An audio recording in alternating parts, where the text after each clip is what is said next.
Të nderuar teleshikues, mbrëma nisim emisionin debatin Channel One. A duhet të vinë në Shqipëri mbetjet urbane? Për këtë do të diskutojmë sot. Unë kam ftuar profesorë të biznesit, të shoqërisë civile, gazetar dhe politikan. Vullnet Haka, pronar dhe administratori fabrike riciklimi të mbetjeve në Shqipëri. Mbrëma, mirë se erdhët. Një fjali të parë për hyrje. I quanit fituar betejën? Se kaloi vetëm ligji? Unë nuk konsideroj betejë në këtë mes, unë konsideroj fitore që industria e riciklimit më në fund do të zhvillojë veprimtarinë e vet, do të jetë konsoliduar dhe e gatshme që të përpunojë të gjithë sasinë e mbetjeve që do të sjellë menaxhimi integruar me ndarje mburim në vend. Ky është lajm i mirë. Okej, faleminderit, do kemi mundësi për të folur më gjerë. Lavdosh Ferruni, ambientalist, profesues i shoqërisë civile. Mirëmbrëma, mirë se erdhët. Mirëmbrëma. E humbët edhe këtë betejë? Jo, absolutisht jo, është fitore. Bashkohet me atë që sapo tha zoti Vullnet, që të minimalisht është arritur që të ketë një ndjeshmëri politike për këtë çështje dhe që do të konvertohet në një vendimarrje besoj të suksesshme në vitet e ardhshme. Ma thuaj në Shqip se asgjë s'mora vesh. Atëherë jemi të vinë mbetjet urbane apo të mos vinë? Se unë thash, unë mbështeta zotin Vullnet që tha që do ketë ndjeshmëri për të menaxhuar mbetjet që gjenerohen në Republikën e Shqipërisë. Dhe kjo do të ndodhi. Kjo do të ndodhi fal edhe kësaj gjë. Kjo është minimalja. Maksimalja është importi mbetjeve. Importi është në betejë vazhdon dhe natyrisht ne edhe me protestën që do të organizojmë pas nesër, do t'i themi edhe një herë vendimarrësve politikës që të heqin dorë ta votojnë kundra këtë ligj që sjell dhe djeg plera në Shqipëri. E them djeg, do të edhe pak më vonë edhe mund të argumentoj që në kundërshtim me atë që thuhet, që është vetëm për riciklim, ligji lejon djegjen e mbeturinave. Do kemi mundësi se kjo kryeministi e thënë. Ina Zhupa, zëdhënëse e Partisë Demokratike, pedagoge në UET. Mirëmbrëma, mirë se erdhët. Mirëmbrëma, mirë se erdhët. Po dalin këto betejë juve të opozitës, do të thënë s'po u lën kohë, droga, plerat, për kështu, do të një nga një betejë në javë.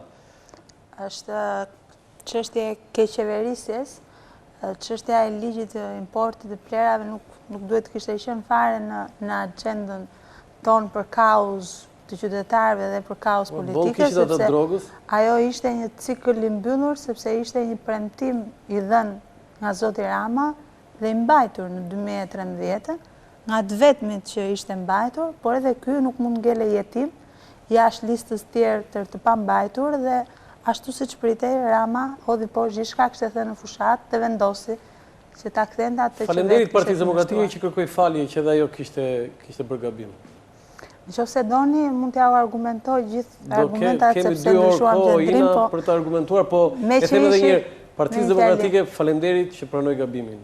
Është rrallë kjo në politikën shqiptare, thuhet që unë kam bërë gabim. Doriana Metollari, drejtori e Agjencisë së Lajmeve Hermes News. Mirëmbrëma dhe faleminderit për ftesën. Doriana, si një gazetare vjetër tashmë me përvojë, po unë sa herë që të kam mësuar të ta them edhe përvojën, ta kujtoj përvojën tënde në Itali, sepse kjo e plerave dhe mbetjeve urbane, më korrigjojnë gjithmonë biznesmenët apo dhe të shoqërisë civile, ka të njëjtën, po themi, të njëjtën mënyrë, të njëjtën sindrom dhe në Itali. Cili është ndryshimi me pak fjalë? Si e diskutojmë ne këtu në Shqipëri dhe si diskutohet në Itali? Më vjen mirë që shoqëria civile, media, partitë politike janë marrë shumë me këtë temë kaq sensibël dhe patjetër që e kuptoj, domethënë edhe qëndrimin e Partisë Demokratike për të qenë sa më afër protestuesve ditën e shtunë, duke qenë se vitin e ardhshëm janë të zgjedhjet e përgjithshme. Por më lejo, domethënë unë nuk preferoj të bëj krahasime ndërmjet Shqipërisë dhe Italisë në këtë rast, sepse janë dy probleme të ndryshme.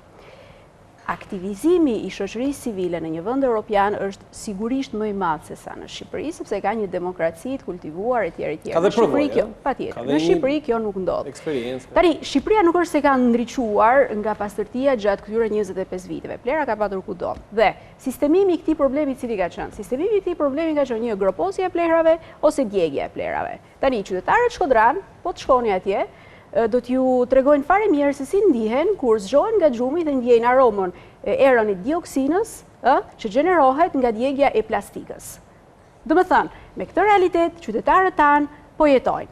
Si do t'ja bëjmë, do të vazhdojmë të jetojmë. Do më thënë, Shqipëria aktualisht unë e shoh të bllokuar në një stad nga e cila ka frikë, sepse nuk, ka frikë dhe ka pak besim në vetvete dhe nuk je besim as institucioneve dhe preferon të qëndrojnë në të njëjtin vend, më tepër se sa, të miratoj një ligj dhe pastaj ta kontrolloj atë dhe pastaj të kontrolloj të gjitha organet të cilat janë kompetente për zbatimin e këtij ligji. Do të thënë, Shqipëria aktualisht është e bllokuar. Prandaj, miratimi i këtij ligji për mua është pozitiv, edhe importimi i plerave është pozitiv. Kosta Barjaba, akademik me mbrëmjen e Serdhët. Kosta, profesor, më fal, se thira në emër. Edhe kjo i duhet qeverisë në 3 vjetorin e qeverisë Rama që pak probleme, pak vrima ka ajo kullojsja e makaronave, po i futë një vrim të madhe mund mes, edhe kjo i duhet? Qeveria është dënuar. U harrua kanapi, se e ke vëre, u harrua fare. Qeveria është dënuar të merret me probleme dhe të zgjidh probleme. Po mua kjo betejë më duket një betejë midis realizmit dhe një lloj romantizmi të vjetëruar, të panevojshëm ose një betejë midis përgjegjshmërisë për të zgjidhur një problem dhe tendencës për të bërë politik me një problem. Qartë. Pra më duket një konflikt i panevojshëm. Qartë. Ja të prezantojmë dhe kolegen. Fatjona Mejdini, gazetare e Agjencisë së Lajmeve Birmë i mbrëmjen e Serdhët. Nisëm me një fjali dhe do ta japim fjalën mos e kemi se s'është parlament këtu, se në parlament thon 5 minuta dhe rrin nga 25. Fatjona, mi mbrëmjen e Serdhët një herë. Faleminderit. E kam kënaqësi edhe për faktin jo thjesht se kam një kolege këtu, po edhe për shkak të asaj që quhet investigim dhe sot çështjet të mëdha këtu në Shqipëri po i zgjidhin gazetarët me investigime, nuk po zgjidhet aty në parlament që shahin njëri tjetrin kur dalin për jashtë apo përqafohen. Kjo është lajm i mirë. Kjo është një lëndë parë e mirë për gazetarët të investigojnë tani tutje? Unë në fakt nuk do doja që kjo të ishte një çështje për të investiguar, se në qoftë se importi i plerave do të realizohet, atëherë besoj se do të ketë shumë për të investiguar. Por përpara se të jem gazetare, sepse ato janë përcaktuar çfarë mbetjesh. Patjetër. Dhe lëndë radioaktive atje. Ajo është ajo që besohet se do ndodhi. Po përpara se të jem gazetare, unë jam qytetare dhe uroj që mos të arrim te kjo pjesa që ne pastaj të bëjmë investigime në lidhje me atë çfarë do ndodhi me importin. Unë uroj si qytetare që ligji për importin e plerave mos të kaloj, mos të bëhet i mundur. Ai kaloi si qytetare. Por gjithsesi ka disa shkallë të tjera që janë pas të cilat besoj mund t'i shpjegojmë. Janë disa... Jo mirë, referendumi që kërkon Partia Demokratike... Jo vetëm referendumi, është edhe një mënyrë tjetër. Atëherë, ligji për plerat, për importin e mbetjeve... Importin e mbetjeve, ta kemi të biznesit. U votua në parlament me 63 vota. 63 vota. Që është një nga votimet më të ulta që mazhoranca ka pasur ndonjëherë në këto 3 vite. Në këto 3 vite. Dhe kemi një halk ligjore që tashmë ligji kalon nga parlamenti në presidencë. Dhe ne nuk e dim ende se si do të vendosi presidenti i Republikës, a do ta dekretoj ai ligjin apo do ta kthej përsëri në parlament. Edhe po e ktheu? Jo, po e ktheu. S'është një problem. Po e ktheu, kërkohet minimalisht me kushtetut 71 vota për ligjin. Do me në 71 deputet duhet ta hedhin kundra këtë ligj. Duhet votojnë kundra dekretit presidentit në rastin konkret. Dhe ne nuk e dim nëse mazhoranca do të ketë 71 vota, pavarësisht se mazhoranca në situatën e saj të mirë ka 87 vota, mjaftueshme duke marrë parasysh PS-n, PDI-un dhe LSI-n. Ne nuk e dim në këtë situatë, kur po të shikosh fletën e votimit, vërej që një pjesë e mirë e deputetëve të mazhorancës nuk morën fare pjesë në votim. Edhe dhe deputet të rëndësishëm, po flasim Marta Dade, deputetët cilët janë simbol të Partisë Socialiste. Ata thjesht nuk morën pjesë në votim. Absenuan Klodiana Spahiu. Sigurisht. Kështu që kjo është një betejë që është për të parë në parlament dhe mua më duket e pambaruar. Okej. Ndjekim një gjë të shkurtër. Vetëm një gjë të shkurtër dhe po e elaboroj. Do të jap mundësi. Edhe unë desha them diçka për romantizmin. Ja pra romantizmi nuk do të jetë thjesht, nuk dua që të jetë thjesht betejë parlamentare, dua që të kenë dhe duhet dhe mendoj që ne meritojmë që ta kenë zërin e tyre qytetarët. Kanë bërë një betejë të cilët duhet ta fitojnë deri në fund. Qytetarët duhet të kenë drejtën të shprehen për këtë çështje. Duhet të kenë të drejtën të marrin vendimin për jetën e tyre. Si të zyra Partisë Demokratike e këtë. Fjalën e Ramës lutem sikron sot në parlament për plerat.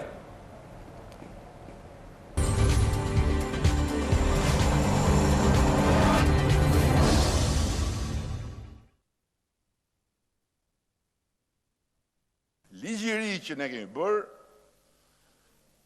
nuk lejon importimin e plerave nga jashtë.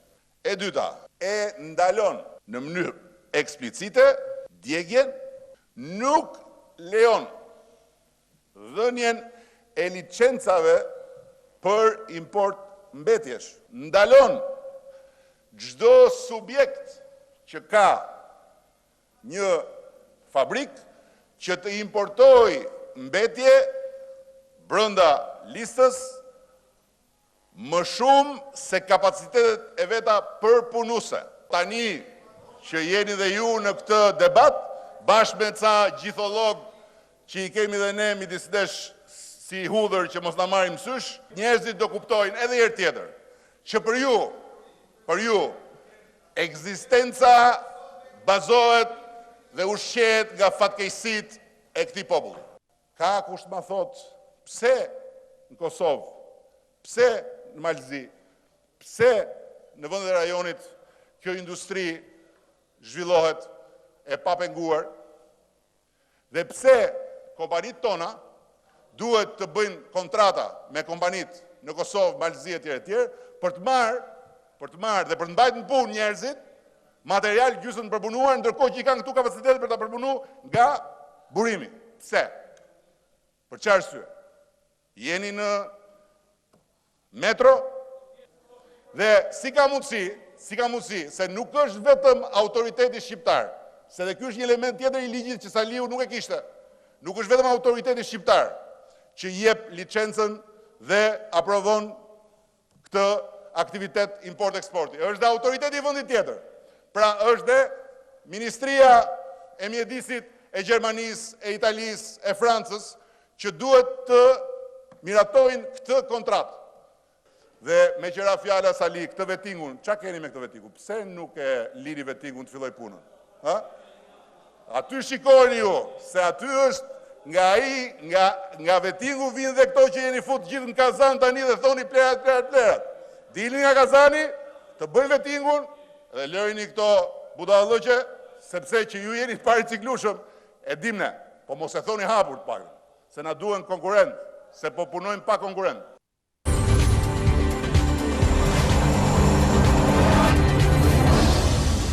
Faleminderit, kthehemi në studio. Zoti Haka, ke kohën e nevojshme të flasësh, të sqarosh gjithçka për ligjin që më bëjmë një përcaktim që është në krye të herës, domethënë. Ne këtu duhet të bisedojmë, duhet të flasim për mbetjet e riciklueshme, të cilët janë pjesë e listës së gjelbër të Konventës Bazelit. Nëse ju përmendi dhe vazhdoni të thoni për termin mbetje urbane, të cilat në konceptin e tyre të përzirë janë baras me plerat që përdoren gjuhën e përditshme, atëherë ne këtu flasim për dy gjëra të ndryshme. Unë jam kategorikisht kundër importimit të plerave apo të mbetjeve urbane në Republikën e Shqipërisë. Vi dhe unë protestoj një lloj si ju të gjithë, qofse do flasim për plera. Nëse do flasim për mbetjet riciklueshme, lëndë të para për industrinë e riciklimit, të cilat janë të sankcionuar në listën e gjelbër të Konventës Bazelit. Mund ta i thuash të cilat janë konkretisht na kuptojnë ata? Po patjetër. Mbetjet e riciklueshme janë të gjitha ambalazhet që përdorim ne me produktet. Të lutem, unë jam duke shpjeguar pse ndërpret. Po jo, na shpjego këtë. Po këtë jam duke. Të lutem. Shisha i qumshit, çfarë? Të gjitha produktet ushqimore që ne përdorim, ambalazhet që ato kanë, të gjitha produktet industriale që ne përdorim në jetesën e përditshme. Ne jemi kosto. Të gjitha produktet që përdor industria, ambalazhet e tyre, mbasi përdoret produkti, ambalazhet, nëse do të mblidhen të veçuara, të ndara me mbetjet organike dhe do të trajtohen të tilla, janë mbetje për industrinë e riciklimit, me të cilët riprodhohen përsëri po ato produkte që kanë qenë në origjinë, me të cilët ne ruajmë mjedisin, me të cilët ruajmë burimet njerëzore, me të cilët rifurnizojmë zinxhirin e ekonomisë, me të cilët punësojmë njerëz dhe e tjera që janë të gjitha pozitive. Të lutem shumë, këto ambalazhe kur kanë, po patjetër bëjmë ekonomi tash. Kur këto ambalazhe kanë ambalazhuar këto produkte ushqimore, këto produkte industriale që ne i përdorim, janë gjë të rrezikshme? atëherë kur këto ambalazhe ne i mbledhim të ndara dhe i fusim pranë zinxhirin e ekonomisë, si bëhen të rrezikshme? Pyet zotin Feruni që thot, dakor, thot jam unë, po mbetjet e këtyre kur dalin thot janë të rrezikshme. Zotri, mos na fyej inteligjencën, se nëse hyn materia e pa rrezikshme, kur del, edhe kur ka mbetjen e mbetjes, nga del e rrezikshme kjo? Të lutem, ma shpjego.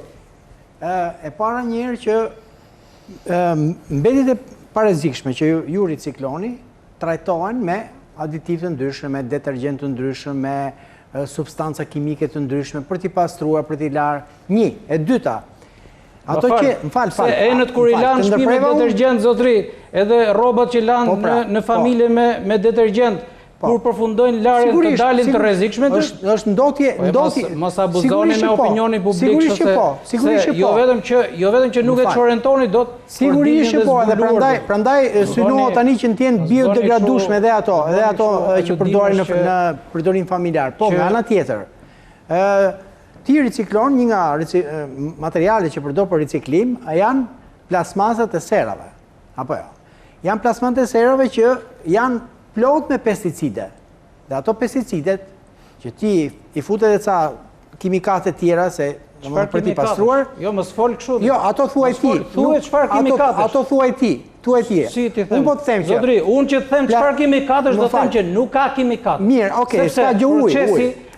Ne zotri bëjmë riciklim mekanik. Ju e dini se ke ardhur vetë fabrikën time dhe e ke parë. Pra, nëse ne do të bënim riciklim kimik me metoda, me procese kimike, ju mund ta thoni këtë gjë. A i lanti ato? Por për fat mirë, sot në Shqipëri nuk kemi asnjë kompani që bën riciklim kimik. Pra, termi kimikate hiqen nga fjalori. A i shkrin ato? Zotri, ne i shkrim ato dhe i shkrim ato me temperaturën e vet, të cilët është në atë pikë pa i prishur strukturën molekulare, se nëse do t'i shkrim atje ku mendon ti me djegje, ajo prishet. Ajo prishet. Teknologjia është moderne dhe ka degazifikusin e vetë. Okej, kur të mbarosh ti po vazhdoj. Jo, unë po të përgjigjem për këtë gjë. Unë nuk mund të le të një pikë delikate që tash. Nuk mund të le të abuzosh. Sepse ta kam dëgjuar në një emision tjetër që thua këto mbetjet mirë janë, s'ka një problem, po mbetjet e këtyre mbetjeve dalin të rrezikshme. Sigurisht po. Zotri, nëse në hyr materia që hyn nuk është e rrezikshme, mbetjet e mbetjeve si dalin të rrezikshme?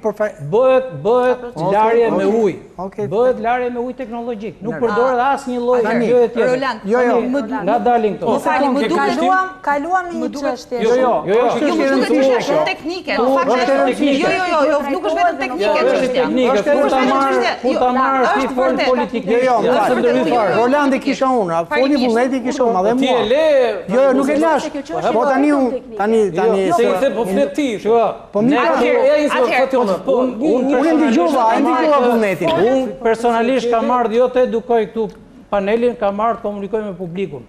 Ti heq publikut ato fobit që i kanë krijuar personat caktuar, duke abuzuar për qëllime të caktuara. O vullnet. Atëherë vende për të informuar. Sapo foli zoti për kimikate. Më fal, janë kimikate. Të gjithë që jemi këtu kemi ardhur për të informuar publikun. Ja ta dëgjojmë pa pranon. Ka një gjë. Zotri, ju jeni në një industri të caktuar, ju jeni në një biznes të caktuar dhe keni gjithë argumentet tuaja për ta mbrojtur këtë industri.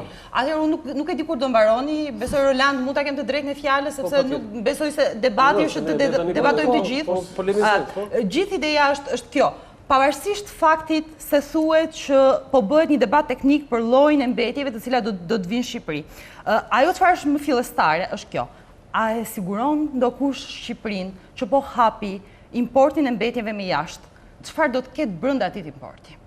Sepse shumë çështje të tjera mjedisore në Shqipëri diskutohen, po themi çështja e hidrocentraleve. Vinë të gjitha firmat dhe thonë në letër projekti jonë është i shkëlqyer. Ne nuk ndërtojmë diga të cilat presin rrjedhshmërinë e ujit. Ne ndërtojmë diga moderne të cilat lejojnë edhe rrjedhjen e ujit në mënyrë normale. Pyet e prera, ne i kompensojmë diku tjetër, por gjithë çështja është në realitet asnjëra nga këto nuk ndodh. Pse? Sepse Shqipëria është në një nivel ligjor, zhvillimor që agjencitë që janë për kontrollin, agjencitë shtetërore për kontrollin e mbetjeve, për kontrollin e mjedisit, pothuajse nuk funksionojnë dhe funksionojnë në disa raste mbi bazën e korrupsionit. Dhe kjo është gjithë çështja. Në rast se ne do mendojmë një situatë. Çfarë do t'i themi një biznesmeni, Fatjona? Biznesmeni ka të drejtën e vet. Biznesmeni ka të drejtën e vet. Por unë si qytetare kam të drejtën time. Ju jeni duke thënë që ju nuk keni shqetësuar për aktivitetin e këtij personal. Dhe të fokusuar në fabrikën e tij. Por në Shqipëri ka disa biznese, në Shqipëri ka disa biznese. Ka dhe biznese ekoturizmi. Po ne kemi ka shumë biznese në Shqipëri. Mua si qytetar nuk mund të shqetësohem për çdo biznes, çdo lloj industrie. Gjithë çështja është shqetësuar.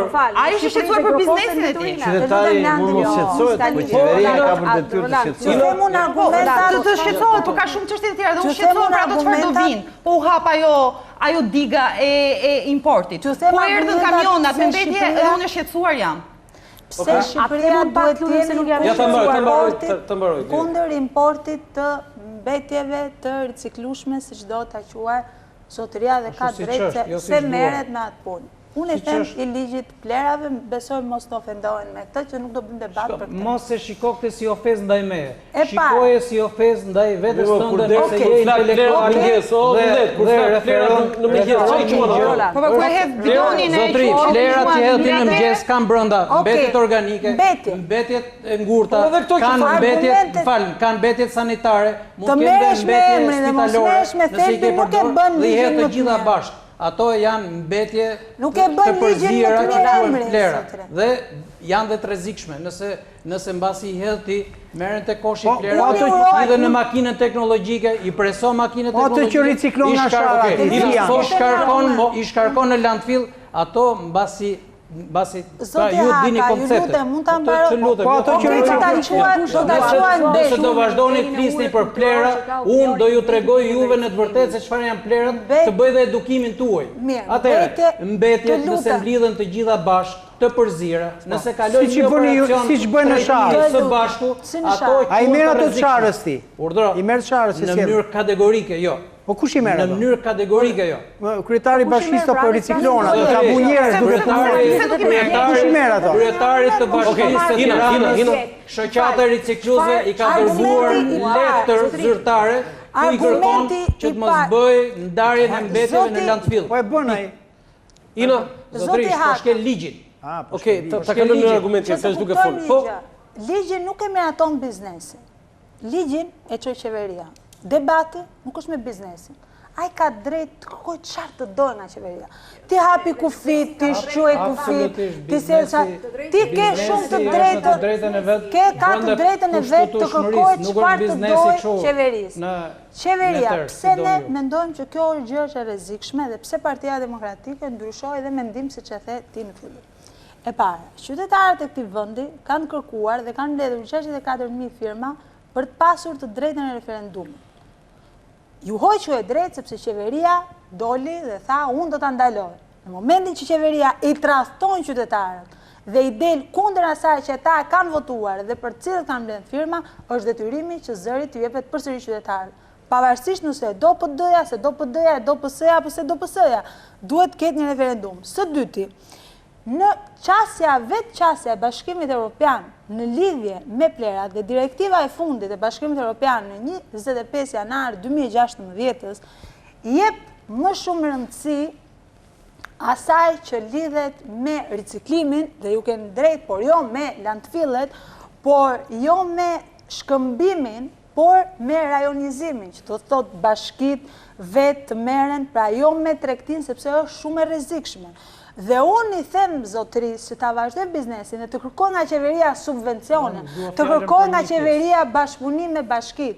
Vetë qeveria, argumenti tjetër i tretë është vetë qeveria ka thënë që në Shqipëri 17% e mbetjeve të riciklueshme përdoren nga kompanitë e riciklimit. 83% të tjera janë ende në për Shqipëri. Pra kur këta kanë kaq shumë material këtu brenda, duhet i kërkoni qeverisë që të ndihmojë në bashkëpunim me të për të marrë këto mbetje. 40% dhe një investigim që bënte Birni, Altin Raxhimi, 40% nuk din se ku t'i hedhin shqiptarët plerat, pra nuk kanë vënde, nuk kanë kontenierë t'i hedhin për lumej, është e mbushur. Kontenierët në Shqipëri janë ende të hapur. E katërta, të lutem. Ende nuk kemi arritur tek Kapaku, pastaj të arrim te riciklimi në Burim. Nuk kam mbaruar argumentin. Ta mbaroj një argument deri në fund, pastaj më kundërshtoni dhe ju lë që të më kundërshtoni. Ma dhe fjalën kot. E pesta. Tani mos u bëri tërë pak kënaqur për fjalën tani, se emisioni tani ju lutem. Në Shqipëri nuk funksionojnë doganat shqiptare. Me raportin e fundit, Crow Agent ka hequr dorë nga doganat shqiptare duke thënë që këtu është argumenti më i fortë. Këtu nuk ka shtet, këtu në dogan futet çdo lloj gjëje. Këtu futet droga dhe del droga shumë lirisht. Këtu futet makina e shullazit dhe del makina e shullazit shumë lehtësisht. Këtu futet dhe del ardel frondas. Dhe kjo nuk është çështje e biznesit, se funksionon doganat në Shqipëri. Se ka fare çështje e biznesit. Argumenti tjetër është që nuk mbarova sepse ka shumë argumente. Nuk kemi mbledhje për dështu. Sepse qytetar, jo, këto janë argumente. Po pastaj do flasin edhe të tjerë. Po nëse si themi argumentet atëherë kot.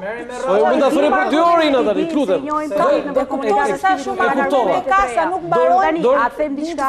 Atëherë, importi i mbeturinave, për sa i përket importit të mbeturinave nga vendet e BE-s, vendet e BE-s kanë standarde mbi eksportin e mbeturinave dhe duke qenë vendet Bashkimit Evropian, duke patur një sër ligjesh, një sër normash dhe një standard shumë të lartë mbi eksportin e këtyre mbeturinave, nuk mund të lejojnë vendet e Bashkimit Evropian që të eksportohen mbeturina të rrezikshme, të cilat janë kundër një ligji që ka aprovuar vendin ndaj i cili i prek këto mbeturina. Të lutem. Ina, të lutem. Tani, Shqipëria, jam shumë dakord me atë foton që po jam shumë dakord. Ajo është fotoja 25 viteve në Shqipëri. Sot është gjë. Ajo është, është bërë sot. Jam shumë dakord. Le ta ndryshojmë këtë. Është 25 vjet ajo situatë. Tani, janë 25 vjet që ato mbeturina, po janë mbeturina të riciklueshme, janë mbeturina që nuk janë. Ja, Ina, ja ku kjo në ka. Lutem edhe një full screen, lutem. Tani, Roland, unë kam një pyetje. Çfarë më siguron mua Partia Demokratike se gjatë këtyre 25 viteve nuk kanë hyrë në mënyrë ilegale në Shqipëri lëndë toksike të cilat janë djegur? A më siguron dot Partia Demokratike? Atëherë nuk e siguron. Ja pra që jemi të pambrojtur. Po në 2014 ka hyrë është investigimi i lapsi pikal në 2014 dhe pse ishte ndaluar me ligj dhe unë ja ku ta tregoj. Shiko. Ja ku ne mund flasim metalike të cilat nuk janë mbetje, nuk kanë statusin mbetje. Ajo e kanë parë me vëmendje. Elbasani. E kanë parë me vëmendje atë. Kanë hyrë dhe profesori duhet ta di. Jo, Ina, do t'i lëm kështu në vetë. Do më japësh fjalën, Roland? Në 2014 ishte ndaluar dhe këtu kanë hyrë mbetje të rrezikshme. Nuk e për ta mbyllur se kush do ta kontrolloj? Doganieri që merr rrogën atje?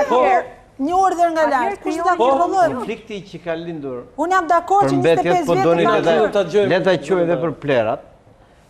Tash quajmë mbetje, tash quajmë plera, quajmë si nuk ka rëndësi emri. Konflikti që ka lindur më duket se po shitet si një konflikt midis qeverisë dhe popullit. Nuk është i tillë. Ky është një konflikt, ka elemente është një betejë midis industrisë ricikluese dhe ambientalistëve. Nuk është e vërtetë, nuk është e vërtetë. Nuk është një betejë, shko. Ina, nëse mendoni, shko. Dhe ka ardhur në vota në premtim që ka bërë. Nuk ka bërë qeveria, nuk ka bërë. Nëse mendoni që qeveria, ai ka drejtën e vet të kërkojë qeverisë të bëjë më të mirë për biznesin atë. Nëse mendoni që qeveria tradhtojë popullin, populli kur të votojë ka të drejtë të tradhtojë qeverinë. Nuk ka problem, populli dhe populli do t'i dalë në shesh mos kërkon në referendum, se populli do shkojë në zgjedhje. Populli e tregon tradhtin ose besnikrinë e qeverisë, populli e tregon me votim. Kështu lereni shansin popullit ta tregoj, pra, sepse flasin të gjithë në emër të popullit. Këtu flasin dhe kësë është konflikt politik. Tani, mbetjet janë një gjë shumë reale në jetën. Qikur braktisë majmunët dhe bëm njerëz, shoqëria njerëzore, pra qikur filloi urbanizimi, përpunimi produkte, ka mbetje. Tani, mbetjet janë pjesë e jetës së përditshme. Nuk do t'i mbash, nuk ekonomi,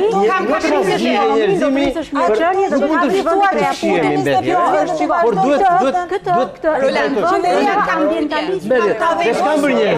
njerëzit pra e kanë nisur duke i groposur ose i kanë ripërdorur derisa ka ardhur në momentin e sotëm që siç tha Aina, direktiva më kryesore e Bashkimit Evropian është riciklimi. Dhe e Bashkimit Evropian. Okej, pra, nuk dhe mbetjet nuk mund të fshihemi, por vetëm duhet t'i trajtojmë dhe problemin duhet ta zgjidhim.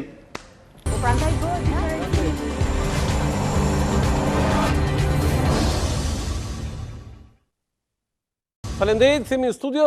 Çfarë meraku kishe? Thuaj se ka filluar emisioni e tani ti ke folur më shumë të gjithë. Pyetja ime për zonjushën Zhupa është kur citoni atë direktivën europiane, e citoni për plerat në kuptimin e mbetjeve të përzierë apo e citoni për mbetjet e riciklueshme? Okej, pyetje, përgjigje tani, të dëgjojmë përgjigjen tani. Po.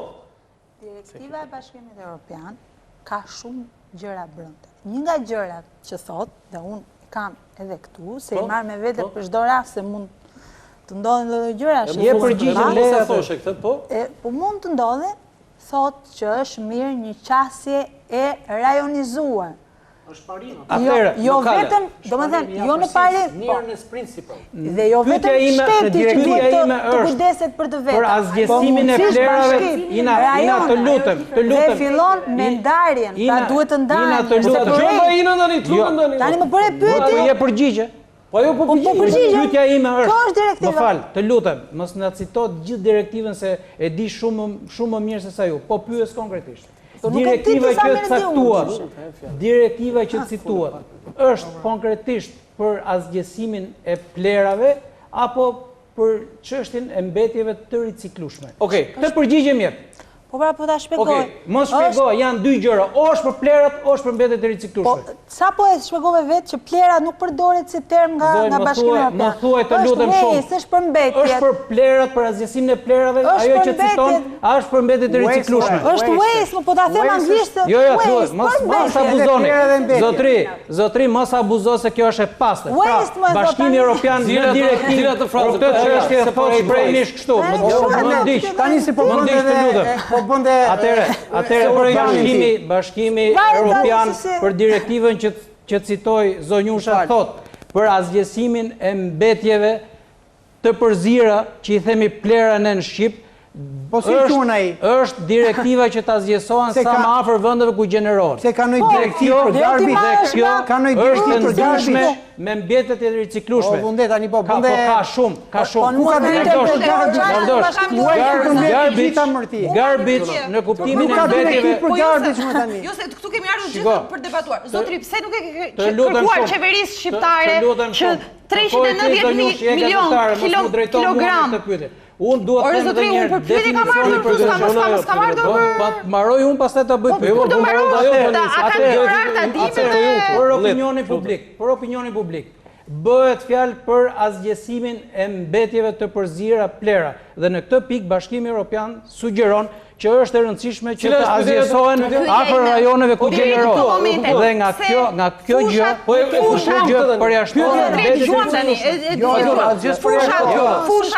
fushat, plazhet e Shqipërisë, rrugët e Shqipërisë janë të mbushura me plera. Pse ju e keni kapacitetin 17% dhe që keni në hall të madh për të gjetur mbetje plera dhe deri tani nuk keni pastruar plerat të cilat janë. Pse nuk bëni reciklamin? Një gazetare normalisht nuk duhet bëj këtë pyetje, por nuk është faji im që ju jeni pa informuar dhe nuk kërkoni të informoni. Atëherë, arsye që sasia e mbetjeve që riciklohen nga totali i mbetjeve që gjenerohen në vendin tonë, që është e ulët, nuk është për faj të industrisë së riciklimit. I kujt është faj? Është për faj sepse në vendin tonë, pushteti lokal nuk ka ngritur kompani të cilat të bëjnë menaxhimin e integruar të mbetjeve me ndarje në burim. Këto kompani, lavdosh, të lutem mos bëj diversion kur unë jam duke shpjeguar, sepse të prish punë ky lloj shpjegimi ty, por nuk e kuptoj përse. Se në këtë pikë ne duhet bashkohemi bashkë. Pra, fakti që në Shqipëri për 25 vjet nuk janë ndërtuar ndërmarrje të cilët bëjnë ndarjen e mbetjeve në burim. Të cilët do të shkojnë, zotri, prit se jam duke vazhduar, nëse më lejon. Këto kompani duhet të ndërtohen, të bëjnë ndarje në burim dhe mbetjet e ndara në burim të shkojnë të kompanitë e riciklimit. Janë këto kompani që kryjnë këtë proces. Mungesa e këtyre kompanive ka sjell këtë çështje. Dhe aktualisht në Shqipëri, kompanitë e riciklimit për shkak se mungojnë këto që përmenda, kanë ngritur vetë rrjetet e tyre të grumbullimit, kanë incentivuar vetë grumbulluesit në gjithë Shqipërinë, të cilët janë mbi 30.000 vetë, që janë të vetë punësuar. Absolutisht. Por bën punë të shkëlqyer. Në këtë sistem kaq mund të bëhet, nuk mund të bëhet më shumë. Atëherë, kjo çështje ta kapësh vesh nga ana tjetër. Në vend të kërkosh ngritjen e kapaciteteve të kompanive, ka mundësi të më dëgjosh se jam duke shpjeguar akoma dhe po t'jap dhe shembull. Po them, pra në Shqipëri u ndalua importi i mbetjeve të riciklueshme për industrinë e riciklimit në vitin 2013. Po, patjetër. Dhe sot po flasim vitin 2016, kanë kaluar plotësisht 3 vjet. Po. Më thuaj zonjë sa ka qenë sasia e mbetjeve që ricikloheshin në 2013 edhe sa është sot në 2016. Sepse dhe një nga argumentet e qeverisë ka qenë kjo, që ne po ndalojmë importin e plerave. Ne nuk kemi kapacitetet për të kontrolluar mbetjet e lëndës parë për industrinë e riciklimit dhe do ta ndalojmë përkohësisht derisa të krijojmë këto institucione. Janë krijuar institucione në Shqipëri? Më fal se s'kam mbaruar. Ju kur çekeni kaq e gatshëm kërkoni llogari mua biznesmenit, pse nuk i kërkoni llogari vetë? Ju po kërkoni llogari ne pse jemi kundër importit të plerave. Më lër të ndriçoj pak. Të lutem më lër të ndriçoj pak se po e bëj falas. Pra, dhe premtimi tjetër i qeverisë ishte që gjatë kësaj kohe ne do të bëjmë menaxhimin, po jap informacion falas. Roland, është publik aty që gjykon, zotria tregon vetë nivelin e tij absolutisht. Dhe unë po të them që një ndër premtimet e qeverisë ishte që ne do të bëjmë menaxhimin e mbetjeve. Unë e kuptoj që ka ardhur fati në derë, po ti nuk mund të drejtosh njerëzve me agresivitet. Ti nuk mund të kërkosh, do menaxhosh bisedën apo sepse nuk e kërkon dot ti llogari shqiptare, ti kërkosh llogari gazetarëve dhe opinionit publik. 64.000 njerëzve të cilët kanë votuar për ndalimin e importit. Kërkoni biznesit që kërkon llogari qeverisë gazetare. Po kjo nuk jep të drejtë të thyesh mua, pse të kam vetëm gazetare. Po ndriçimi. Unë po të iluminoj ti. Po pra, po më iluminoj mua. Po zotri të iluminoj një herë vetë dhe pastaj riciklohet shumë pak në Shqipëri, pjesa e tjetër shkon, siç e dim gjithë në gjithë territorin e hapur, digjen e gjitha tjerë. E pranojmë gjithë ka fajin industri e riciklimit ju si industri e riciklimit keni bëri punë shumë të mirë që keni mobilizuar rrjetin për mbledhjen e këtyre tjerë dhe nuk e keni dalë, se nuk keni pas mbështetje, qeveria. Në vend që t'ju heqi taksen, ju shton taksen. Edhe ajo ka qenë një nga arsyet. Ka qenë arsye shumë e fortë. Dhe unë të them, nëse Edi Rama mban premtimin, ju heq taksin ju me 100 lekë për kilogram. 50 lekë është për riciklim. 50 lekë. Heq taksin. Ai 50 lekëshi për ata 30.000 veta që janë të punësuar është shumë, Jo ndihmon. Ndihmon jashtëzakonisht.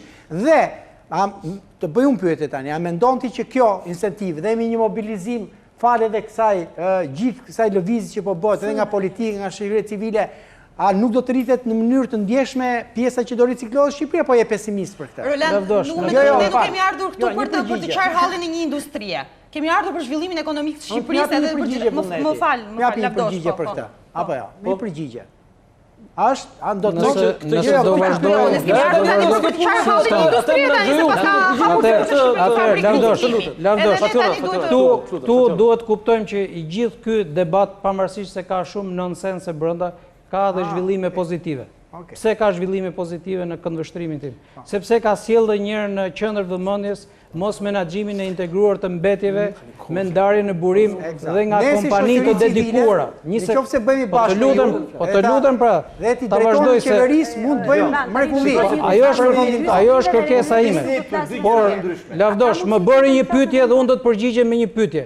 A njeft, a di në një vend të zhvilluar, po të lutem o zotri tani, a di në një vend të zhvilluar në rajonin ton, jo në Europë, në rajonin ton, që e ka zgjidhur problemin e menaxhimit integruar të mbetjeve vetëm nëpërmjet industrisë riciklimit, pa këto kompani që bëjnë menaxhimin me ndarje burim, që të shpresojmë ne një gjë të tillë?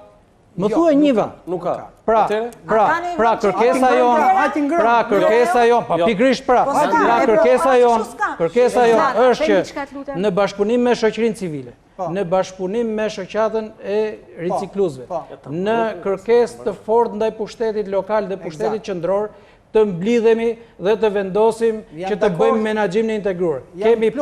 Kemi patur një pengesë që nuk ka qenë e vogël në aspektin teknik. Kemi patur komuna shumë të vogla të cilat nuk ishin fizibël për të bërë menaxhimin e integruar të mbetjeve. Më në fund, në këtë proces hyri dhe reforma e ndarjes territoriale administrative që e shtyu për një kohë gjatë procesin e menaxhimit të integruar.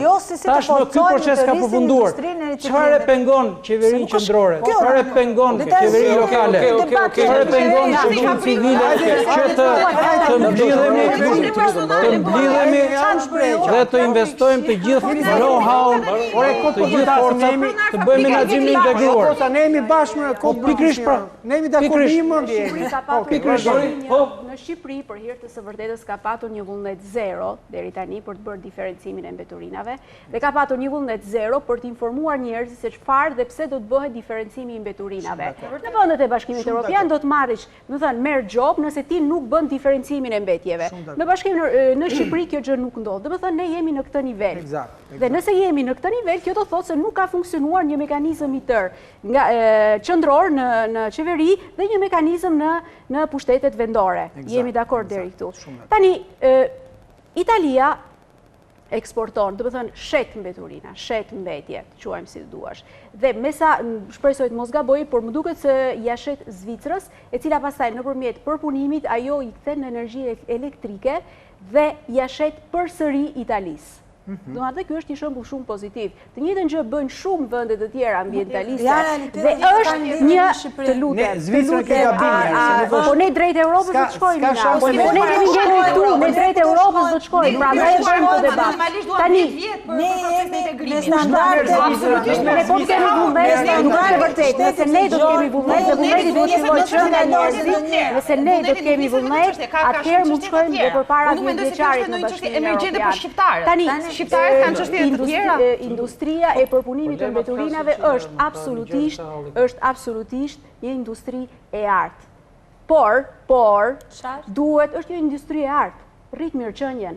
Po shto industri sepse hap vende të reja turizmi. Po mirë, unë po shoh dhe këtë, që të keq e ka nëse e shoh. Patjetër, ka prioritete, ka prioritete. Diçka tjetër. Po një sekondë, se mbasi jemi dakord në këtë pikë. Më dëgjoj pyetje për gjithë. Unë kërkoj ku qëndron problemi mbaruar që të bësh pyetje. Ku qëndron problemi që të votojnë qytetarët dhe të shprehin për një çështje që i prek ata? Problemi tjetër është kthen këtë përgjigje. Ku qëndron problemi që qytetarët të shprehen për një çështje që i prek ata? Një presion pozitiv, qytetarëve një presion pozitiv për të ricikluar, për të përpunuar dhe mbetjet vendase, sepse ne nuk mund të marrim mbeturina nga jashtë për t'i përpunuar dhe të lëmë Shqipërinë të kalbet nën plera. Këtu unë jam dakord. Me këtë jam dakord. Po pra dakord. Po ju këto doni. Por ju keni një problem shumë të madh. Kemi të njëjtin ide. Po këtu kemi të njëjtin ide. Po, pse çfarë duhet kemi armiq tani? Jo pra, pikërisht pa të protestojmë, të binim qeverinë, menaxhojmë plerat tona dhe ta ndihmojmë dhe vullnetin. Në Shqipëri gjërat shikohen bardhëzi. Domethënë, o jam mik, o jam armik. Tani ne mund të jemi kundërshtar në disa pikë, mund të jemi bashkëpunëtor në disa tjera. Ku është problemi? Në mes. Tani Pse nuk e krijoni një komision parlamentar, një komision të përbërë nga shoqëria civile, nga gazetar, nga mjek, nga ambientalist, nga politikan, dhe ta kontrolloni gjithë këtë proces? Nuk kontrollohet. Pse nuk kontrollohet? Pse nuk kontrollohet? Është kontrollohet. Është politikë. Pse duhet kontrollohet a priori? Sepse besoj që gjithë ana është e Po flasim për dy gjëra të ndryshme dhe këtu vullneti duhet të ishte pak më i vëmendshëm dhe të mos merrte përsipër gjëra që nuk kanë lidhje me ligjin dhe me të drejtë që i dha qeveria importuesve të mbetjeve. Tani, këtu flasim për gjë e parë që flasim është importimi i mbetjeve të riciklueshme. Kjo është industria për të cilën punon vullneti. Çështjet që shikojmë në ekran, po më lër të flas tani. Plerat që shikojmë në ekran. Të lutem, ato plerat nga mali i plerave që shikojmë në plazhe, në rrugët e qyteteve, nuk ka lidhje me këtë ligj. Ajo ka lidhje dhe për atë jemi përgjegjës. Unë, ti, tjetri. Po, jo jemi përgjegjës. Është qeveria? Jo. Po pse jemi ne? Si që jemi ne? Këto plera nuk janë mbetjet e riciklueshme që do përpunojë vullneti.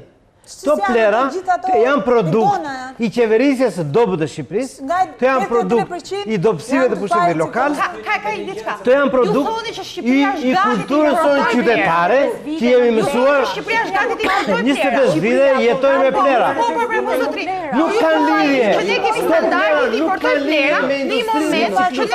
Këto plera janë plerat e qeverisjes së Shqipërisë për 25 vjet. Janë produkt edhe i ynë, edhe i qytetarëve, edhe i publikut, edhe i medias, edhe i pushtetit lokal, edhe i qeverive po e po.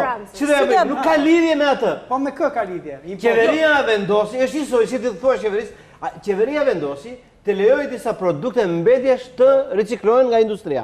Nëse qeveria thot, do lejoj të importojnë domate. Qa do i thuash, do i importojnë? Sepse do punoj një industri do bisan? Pra, industria ricikluese nuk ka lidhje, këtë duhet ta nguli si mirë, nuk ka lidhje me plerat që ne shikojmë në rrugë, në plazhe dhe kudo.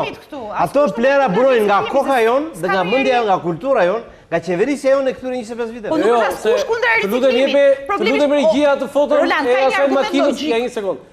Asaj makinës ku derdh plerat, këtu s'është faji qytetarëve, qytetarët e kanë mbushur. Po ku ishin industri? Jo, qeverisja qytetarëve që mbajnë qeverinë që jetojnë në plera. Por çfarë do bëra misioni qytetarëve?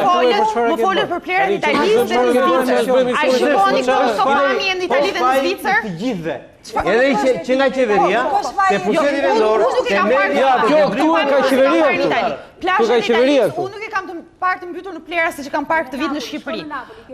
Në Napoli jo, por këtu e ke duke nisur nga Velipoja duke shkuar deri në Ksamil. Nuk ka një zonë të caktuar. Dhe gjithë ideja është, si po i besokemi ne kësaj qeverie që është nga e përgjegjshme dhe Shqipëria pas që nga gati për të bërë importin, kur ne kemi Shqipërinë të zhytur me plera. Se kjo është nonsens logjik. Është tjetër histori pra. Histori tjetër është, unë për të histori kam ardhur. Ne ta pastrojmë territorin nga plera. Për të thënë që importi plerave është vizituar në Shqipëri. Të mësojmë ku t'i hedhin plerat. Po patjetër. Si t'i hedhin plerat. Patjetër. Si t'i menaxhojmë plerat. Nuk ka lidhje kultura jonë e menaxhimit të plerave nga individit e qeveria me riciklimin e mbetjeve. Po patjetër. Janë dy gjëra të ndryshme. Janë dy koncepte ndryshme. Pra do çfarë quani mbetje të riciklueshme janë bidona, janë plastik, janë kartona. Nëse flet për plera, unë nuk t'ja përgjigje fare. Sepse unë nuk jam këtu as për punim ti ke ardhur për një çështje të ngushtë, unë kam ardhur për një çështje më të gjerë. Gjithë çështja është a është Shqipëria gati për të hapur portat për mbetjet? A Shqipëria gati? Unë mendoj që janë me tonelata. Janë me tonelata ato shpije. Kush do të kontrolloj ato mbetje? Kush do të kontrolloj ato mbetje? Unë të bëj një pyetje ty. Do ketë komision parlamentar që do rritet dogana? Unë të bëj një pyetje ty që nëse kjo industri do kërkonte të punonte 100% me mbetjet e importit, çfarë do thoje ti?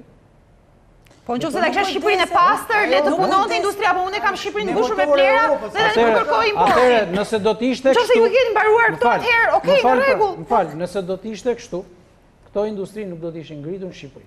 Po nuk ka asnjë gjë do të ishin ngritur në ato vende ku janë këto mbetjet e riciklueshme.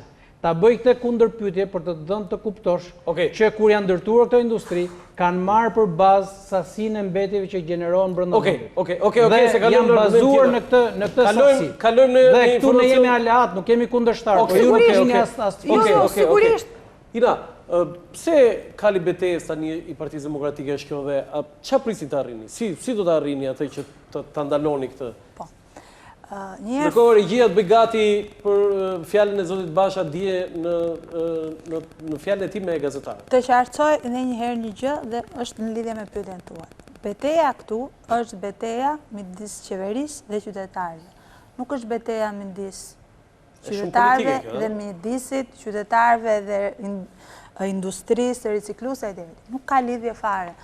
Qeveria ka ardhur në pushtet me 1 milion shuplaka të cilat ishin vota popullore masive, këto janë fjalët e Ramës dhe citoj, për të hequr plerat nga Shqipëria. Pra ai ka ardhur me këtë premtim të cilën nuk e mbajti dhe ka detyrimin dhe Partia Demokratike është pro qytetarëve që të dëgjojnë qytetarët pa ku qëndron probleme, që qytetarët të mos e thuj me këtë ku qëndron problemi se hoqin nga puna atë.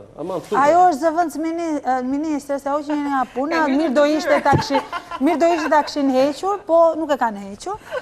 Dhe po ju them argumentet atyre që thamë çfarë presim neve. Në Shqipëri njëherë nuk ka asnjë laborator specifik analizash për mbetjet e riciklueshme kur futet në janë laboratore për tjera gjëra, por jo specifikisht për mbetje. Të kërkojmë ndjes të dëgjojmë fjalën e kryetarit Partisë Demokratike zotit Basha dhe nuk do të dëgjosh fjalën e Bashës. Patjetër. E dëgjojmë Basha këtë dhe ta shpërveshim pastaj. Zoti Basha të lutem fjalën për mbetjet urbane.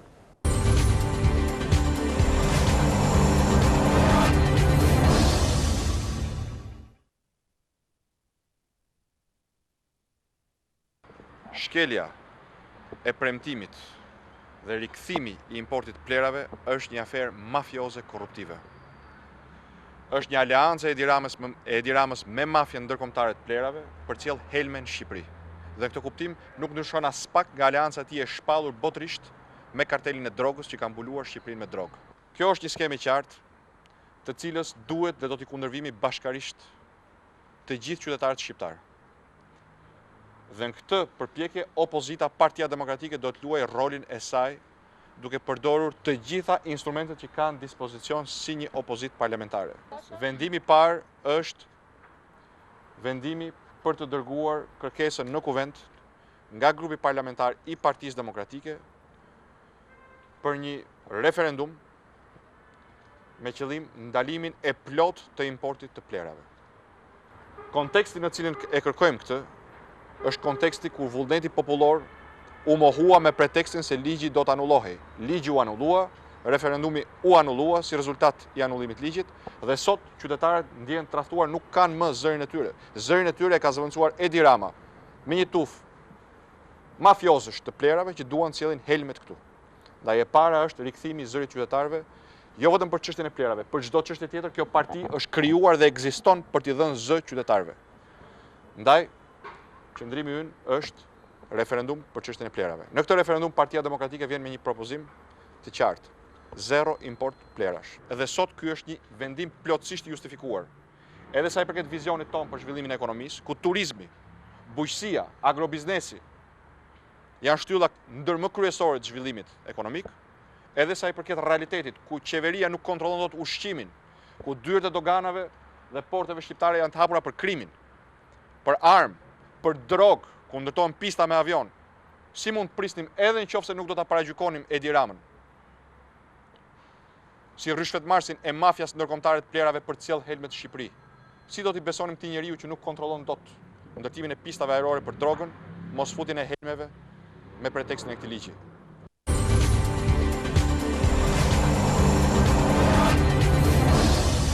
Faleminderit, themi në studio.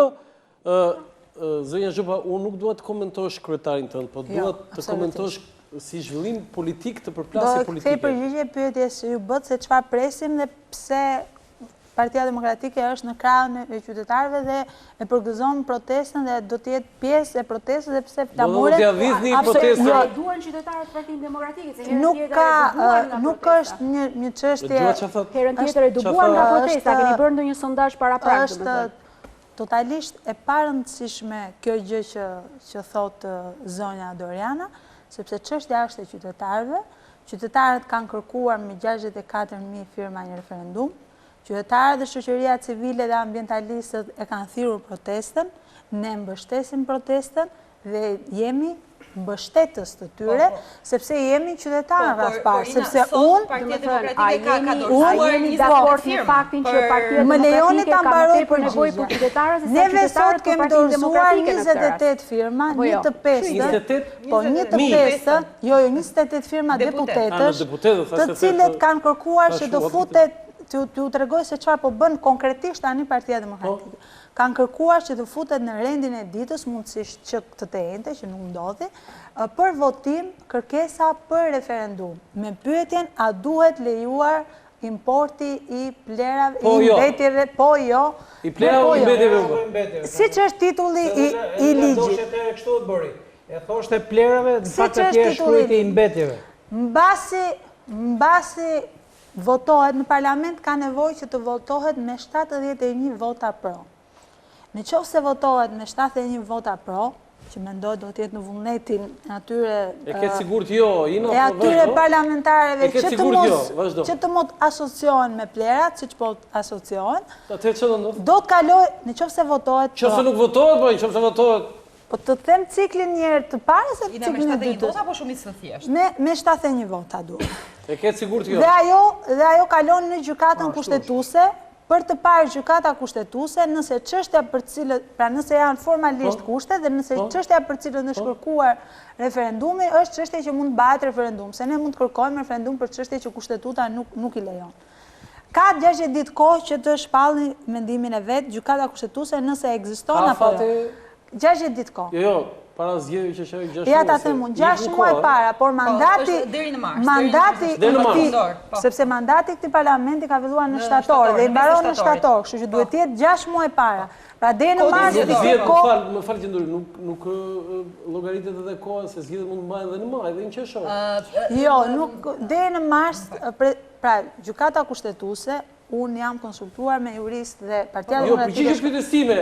Zgjedhjet mund të mbahen qershor. Si llogaritet afati? Atëherë, sepse mandati, fillesh me mandatin, kur ka filluar mandati dhe kur mbaron mandati. Nuk lidhet me datën e zgjedhjeve. Nuk ka lidhje.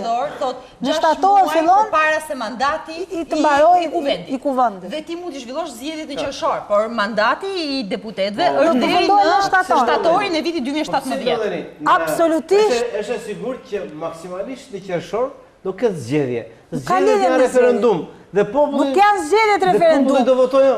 Populli voton, nëse populli voton. Shkenca politike. Çfarë do të thënë që? Unë do votoj si po. Unë jam pedagoge e shkenca politike. Referendumi është referendum, zgjedhjet janë zgjedhje. Janë zgjedhje. Dhe referendumi do të jetë për një çështje specifike. Kjo është çështje e pambaruar në Shqipëri. Ku bashkohen demokrat, socialist, bashkohen të gjithë sepse është çështje e shëndetit. Populli voton një qeveri. E voton për të mirat dhe të këqijat e saj. Kur populli kundërshton një qeveri, e kundërshton me të mirat dhe të këqijat. Populli votoi kundër importit dhe prandaj votoi kundër importit. Qeveria ja ndryshoi mbas 3 vjetësh. Publicitet.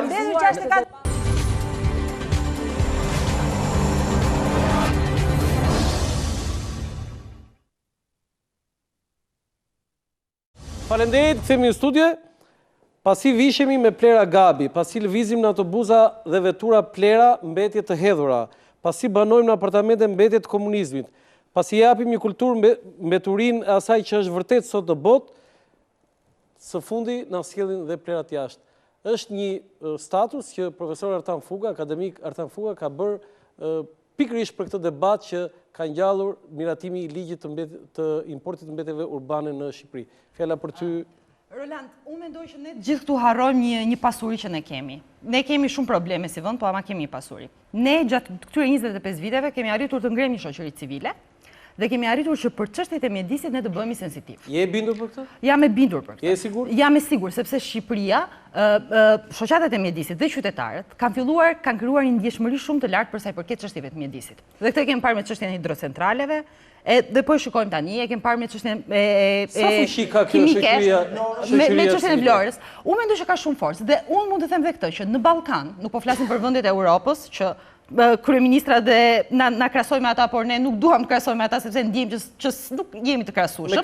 Por me Ballkan, po flasim me vende si Serbia, po flasim me vende si Malizi, po flasim me vende si Maqedonia, ku realisht shoqëria civile nuk mund të imagjinohet që për çështje mjedisore të ketë këtë lloj angazhimi.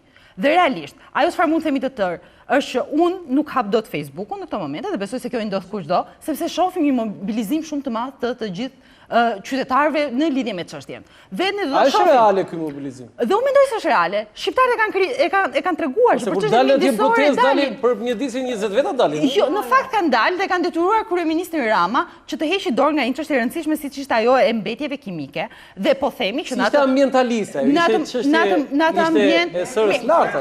Unë mendoj që qytetarët dolin për çështje ambientaliste, unë nuk mendoj që qytetarët dolin për çështje politike. Unë them që po si shpjegon që ky vend që pas ka shoqëri civile për ambientin, nuk di të hedhë plerat, po. Absolutisht, por kjo nuk është. Shiko, shoqëria civile ka të drejtën të mobilizojë. Ne kemi pasur gjithmonë problem nga qeveria. Ne kemi një kryeministër i cili përpara 3 viteve u tha shqiptarëve që unë nuk do të lejoj importin e plerave, dhe tashmë lejon importin e plerave. Dhe kjo është si analizon këtë? Unë besoj se askush nuk mund ta analizoj këtë. Nuk e analizoj. Kjo është e paanalizueshme. Kjo është interes. Kjo mund të jetë ndonjë forcë e errët. Ja ta gjë. Ta gjë. Nga pikpamja. Jo, zotri. Nga pikpamja politike nuk është e paargumentueshme. Në momentin që mashtron opinionin, plerat që shqiptoria janë plerat tona. Mbetjet e riciklueshme janë një gjë tjetër.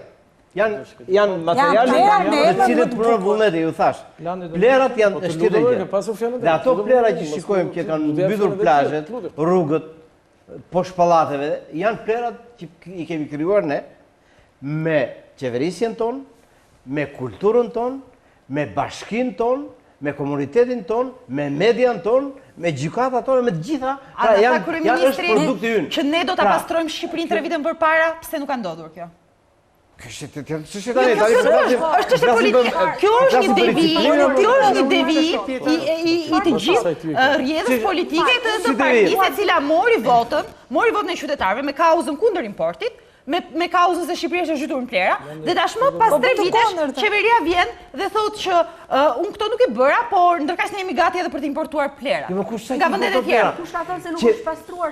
Ligji lejon importimin në një lëndë të parë për një industri të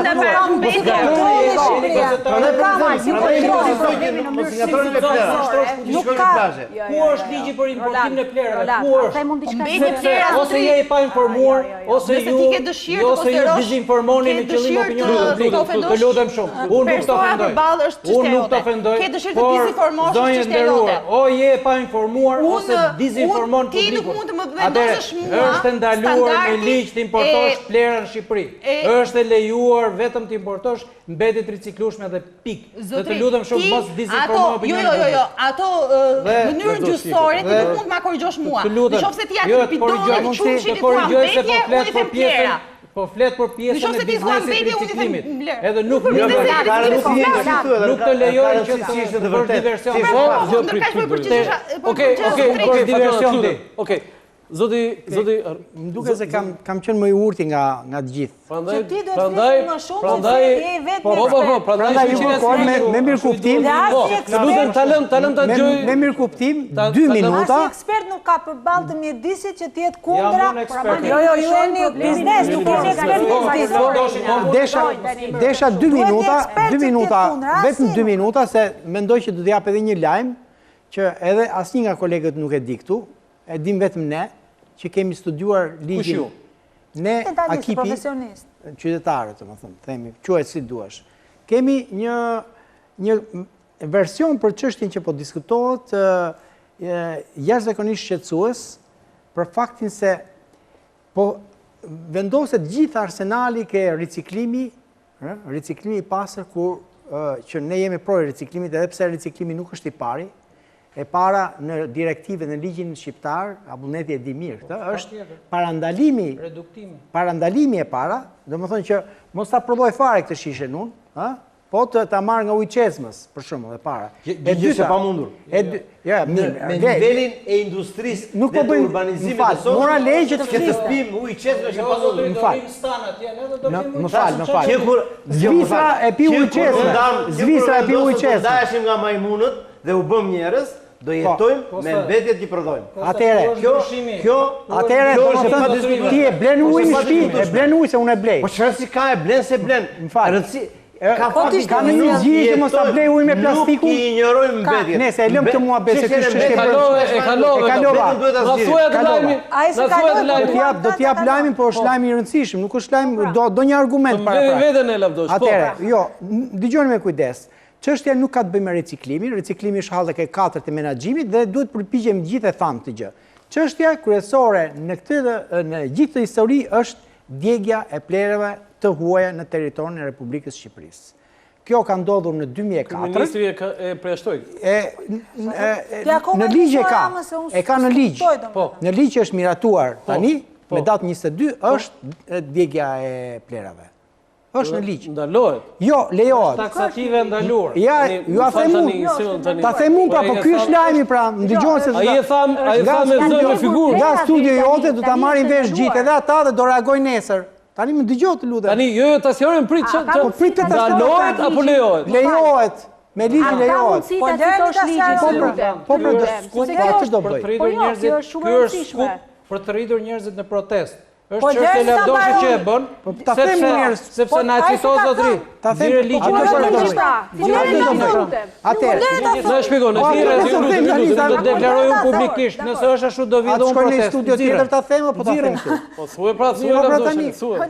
Tani është problem domethënë, po ka dhe një histori. Është me 2011, nga 2004 vim ke 2010 prapë që ishte një nen aty, ose ndalohet importi për djegje, ose kufizohet. Iku dhe kjo, u lejua. Tani prapë e kemi, po nuk e kemi me ose, e kemi me edhe. Ja si është. Në Republikën e Shqipërisë importohen vetëm mbetje jo të rrezikshme të lisës gjelbër, si lëndë e parë dytësore, për të plotësuar nevojat dhe kërkesat e industrisë ricikluese të vendit, për qëllime riciklime dhe përdorimi si zëvendësues të lëndëve të tjera nga burime jo të rinovueshme që përdoren nga industria. Tani, përveç që ta mbaroj si, përveç atyre që janë caktuar në pikën 3 të nenit 48 këtij ligji. Tani ku është detaj detaj. Dhe pra, ky është problemi se është bërë kaq i sofistikuar. Po pra na shpjegoj. Ja se shumë qartë, si thotë. Si është qartë? Si kuptove ti? Të lutem. Jo, të lutem ta mbaroj. Atëherë qartë është kjo. Lavdosh, të lutem, sqaroje.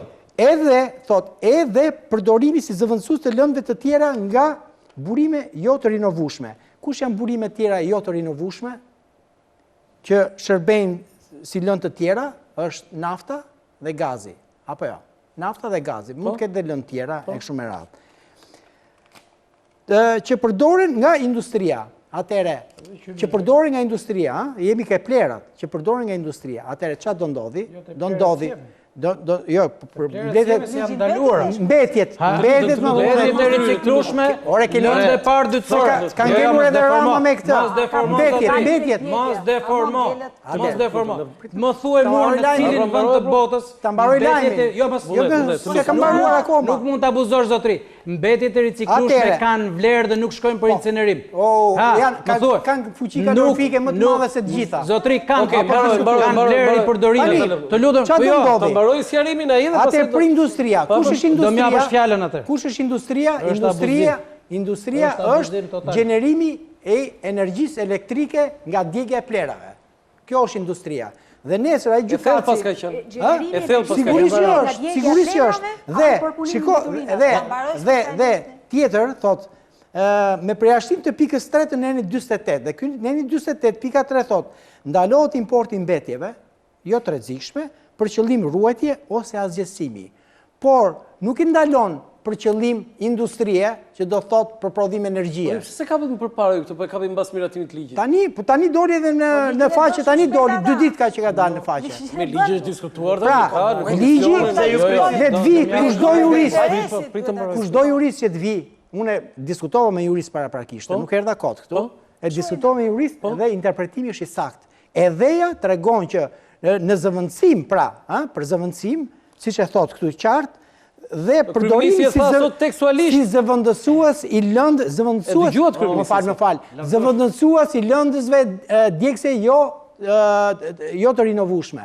Jo të rinovueshme është nafta dhe ato. Pra nuk do përdoret naftë apo qymyr, do përdoren plera për të industrinë. Për industrinë thot, nuk thot industri në kompjutera, thot për industrinë. Domethënë, pra është mbetjet do të përdoren për industrinë.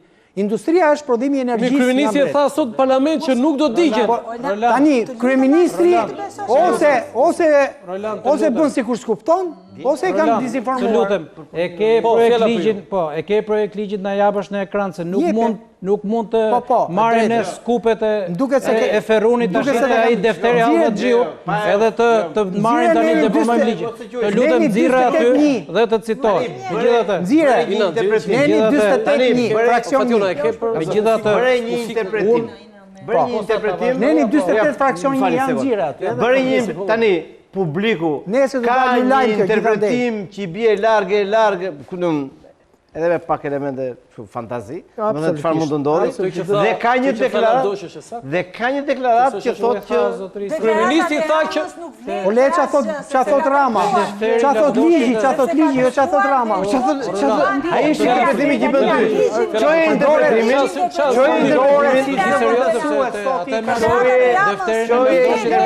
aty ku interpretohet ligjin atje.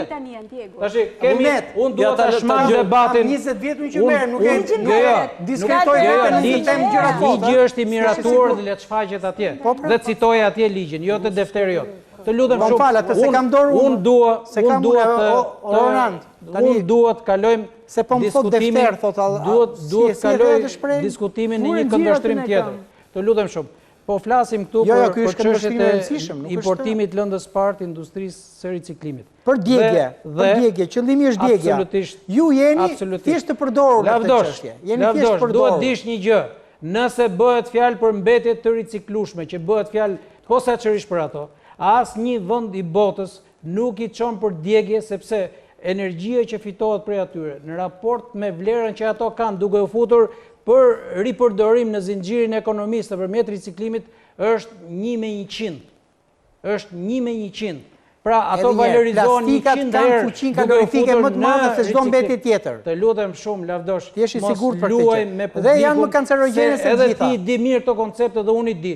Por ti kërkon të luash në këtë moment me emocionet e njerëzve. Mirë, do shikosh nesër komente. Unë duhet të sjell në vëmendje një problem tjetër. Industria e riciklimit në të gjithë vendet e zhvilluara, në gjithë vendet e Bashkimit Evropian, në të gjithë vendet e rajonit, Greqi, Maqedoni, Kosovë, Malzi dhe Serbi dhe Bosnjë-Hercegovinë, është e lirë të importojë lëndët e para për krijuar aktivitetin e vet ekonomik dhe të përdori lëndët që bën nga menaxhimi i mbetjeve brenda vendit. Dhe kjo është një e drejtë kushtetuese, është një e drejtë ligjore e kësaj industrie, e cila është e drejtë kushtetuese zonjë nderuar sepse liritë ekonomike janë të drejtat bazë kushtetuese. Edhe liria për mjedis pasër kushtetuese. Dhe patjetër. Dhe për më tepër që ju të gjithë këtu keni pohuar që industria e riciklimit është një aset i çmuar për ruajtjen e mjedisit. Pra nuk mund të bëni kundërthënie në këtë pikë. Ajo që po them unë është që Republika e Shqipërisë është palë e Organizatës Botërore të Tregtisë. Është palë Republika e Shqipërisë. Dhe zbatimi i legjislacionit është të Organizatës Botërore të Tregtisë prevalon mbi atë të vendit. Republika e Shqipërisë ka firmosur marrëveshje për asocim stabilizim me Bashkimin Evropian. Të dyja këto organizata, vetë Bashkimi Evropian jep të drejtë vendeve të veçanta ta ndalojnë. Të lutem lavdosh. Unë nuk kam mbaruar. Derogation. Atëre, Atëherë, të lutem. S'kemi hapur negociatat me Bashkimin, ne nuk kemi të integruar Bashkimin Evropian. Ne nuk krahasojmë me Gjermaninë. O gazetare nderuar, kjo marrëveshje asocim stabilizimit nga Shqipëria është firmosur në vitin 2000. Dhe Shqipëria me firmosin e kësaj marrëveshje ka vendosur që të jetë pjesë e tregtisë lirë.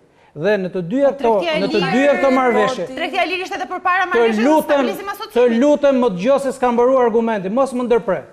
Edhe në organizatën botërore të tregtisë dhe në marrëveshjen e asocim stabilizimit është përgjegjësia ime nëse them pa vërteta. Është e përcaktuar qartë, çoj po duash. Është e përcaktuar qartë se kur vendet, qeveritë e vendeve të caktuara kanë të drejtë të ndalojnë importimin e një produkti të caktuar. Përfshi këtu dhe mbetet riciklueshme. Në rastet kur produktet të lutem do i thuash për shoja, por më ndërpret. Atëherë të lutem, unë jam duke shpjeguar edhe tu je gabuar.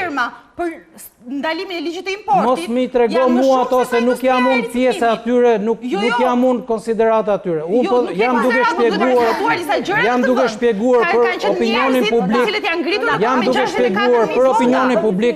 Jam duke shpjeguar për opinionin publik që në rast se një produkt gjatë importimit të tij ka shkaktuar dëme në shëndetin e publikut dhe të mjedisit, qofshin këto edhe mbetjet e riciklueshme, qeveria ati vendit ka të drejtë të ndalojë importimin e atij produkti për 6 muaj dhe të marrin masat për çka nuk ka funksionuar në sistem që ka sjellë atë dëm. Në qoftë se për çse ka mbaruar, në qoftë se qeveria ati vendit për 6 muaj nuk arrin ta rikuperoj, ka të drejtë ta shtyjë edhe për 6 muaj të tjerë. Pra maksimumi 1 vit. Po pastaj e ka detyruar është me detyrim. Është me detyrim 1 vit. Dhe aktualisht qeveria shqiptare industrisë së riciklimit i ka ndaluar importin e lëndëve të para jo për 1 vit, por për 3 vjet. Shiko, më fal. Kuptoj çfarë spekulimi ka. Dhe ju jeni duke folur nuk e detyroni kur ju nuk i kërkoni qeverisë të vendosi kosha, kur ju nuk e vendosi qeverisë të vendosi kosha, keni dalë na jepni në siguri që çfarë do futi nëpër dogana. Se kjo është pa sens kjo tani. Unë do të jap siguri ty. Unë do të jap siguri ty. Jo biznes. Okej, Doriana, të lutem. Lidu me këtë çështjen e votuesit. Po kush po e kërkon? E prandaj po ti lavdoshi. Po ti e kërkuar. Doriana. Lavdoshi, edhe unë dhe ty. Po në rregull dhe ne, dhe lavdoshi ju ftoj, hajde në protesta. Okej. Tani vendosjen e koshave nuk duhet ta bëj biznesi, por duhet ta bëjmë ne. Domethënë është shoqëria civile, ajo po jo biznesi qeveria është pushteti lokal. Po flasim për biznesi vetëm për e bën shkodra diferencimin e mbetjeve nuk e bën shkodra. E bën Tirana, nuk e di, e bën Tirana diferencimin. Pushteti lokal pra. Gjithçka qeveria. Tani më fal. Se bëri Edi Rama qeverisja. Gjithçka nis nga qytetarët, gjithçka nis nga qytetarët. Nuk është gjithçka në baj, çfarë në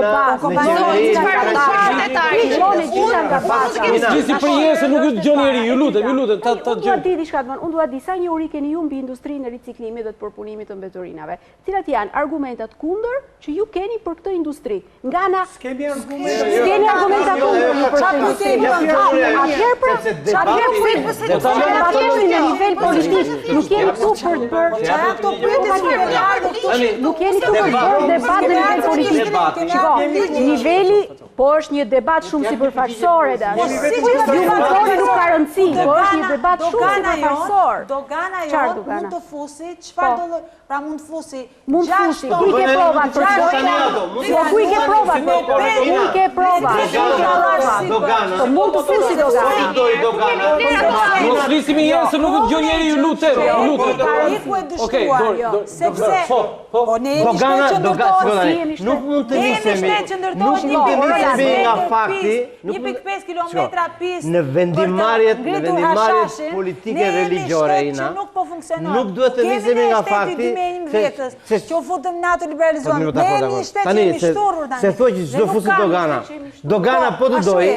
Edhe sot sepse ne nuk kemi zero kontroll në doganat shqiptare. Po s'është argument ky na.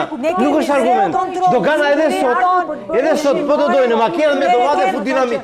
Ti ke ardhur për fushat. Po nuk janë vlerat njësoj si do marrë. Vlerat janë të rrezikshme dhe nuk ka lindur në Shqipëri. Një doganier i thjesht. Ne jemi të fundit duhet ketë një laborator mbetjesh që nuk e ka. Debati kundër mbetjeve është debat global. Sa kohë që më lert pas. Debati kundër mbetjeve. Debati i mbetjeve, pro dhe kundër mbetjeve. Ne jemi të fundit që e vejmë, është një debat global. Bota zhvillohet në mënyrë të pabarabartë. Ka vende shumë të industrializuara dhe shumë të urbanizuara, dhe sa më shumë industri të kenë, aq më shumë mbetje solide prodhojnë. Kjo nuk diskutohet. Dhe bota është ndarë në vende të industrializuara që prodhojnë mbetje dhe emitojnë gaz karbonik në sasi të llaftarshme dhe prandaj negociojnë.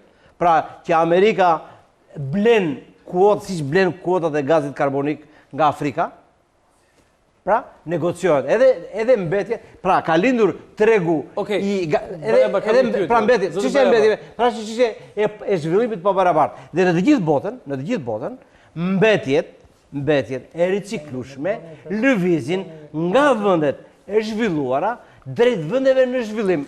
Nga veriu drejt jugut, nga perëndimit drejt. Doni që të shpëtojmë nga mbetjet. Pra do të bëhemi realist.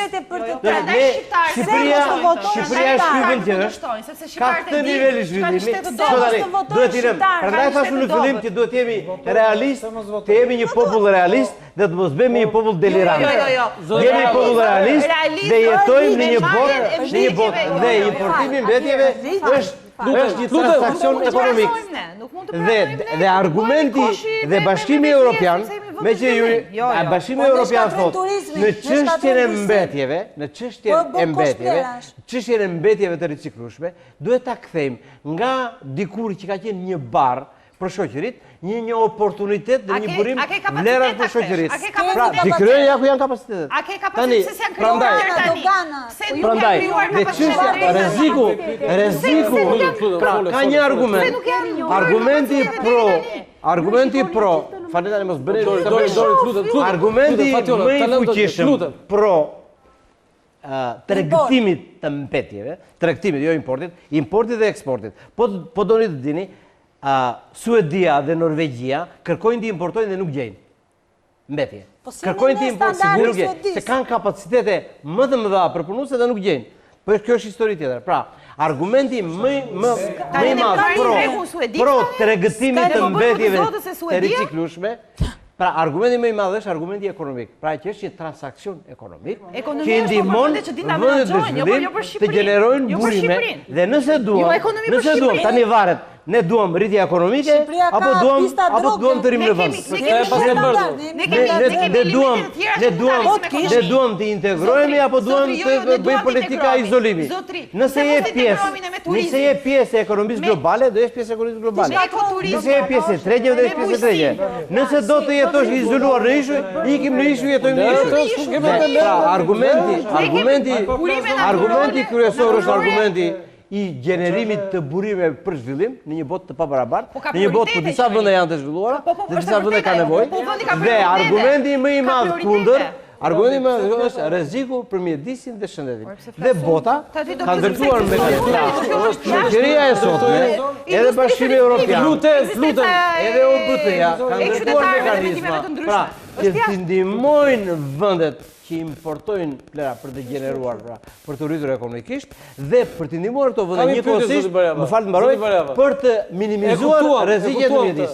Si ka mundësi që zoti Rama ka 2 qëndrime dhe 2 artikulime, ndryshe në tetor të vitit 2013 që s'kishte asnjë muaj që kishte marrë detyrën e kryeministit dhe tani ka ndryshuar komplet dhe ka dhënë poshtë fjalën që ka thënë vetë. Thash 2 gjëra krejt të ndryshme.